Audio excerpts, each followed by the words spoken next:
అవసరం ఉంది. తప్పకుండా అన్ని పనులు కూడా ఒక్కొక్కటి చేసుకుంటామని మీకు విశ్వాసం ఇస్తుంది. అయితే మదన్ మోహన్ గారు అప్పుడప్పుడు బీవీ పార్టీలు అంటే బిజినెస్ పార్టీ అంటారు, అందరికీ గుర్తుంది.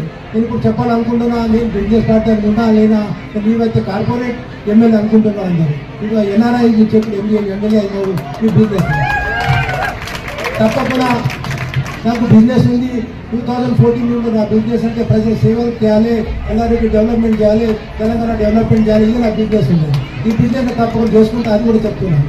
2014 ముందు నాతోనే ఎంపీ కంటెస్ట్ చేసినారు మదన్ మోహన్ గారు. అప్పుడు టీడీపీలో ఉండే, తర్వాత కాంగ్రెస్లో ఉండే, తర్వాత కాంగ్రెస్ నుంచి టీఆర్ఎస్ కాంగ్రెస్ వచ్చింది. ఇటువంటి చరిత్ర ఉన్న మదన్ మోహన్ గారికి నేను చెప్తా, ఇది మీకు అందరికీ బెదిరించే అవసరం లేదు. ఇది కూడా బెదిరిస్తే ఢిల్లీలో మా సర్కారు ఉంటుంది, అక్కడ సిబిఐ సిఐడి కూడా ఉంటుంది. జాగ్రత్త ఉండాలి.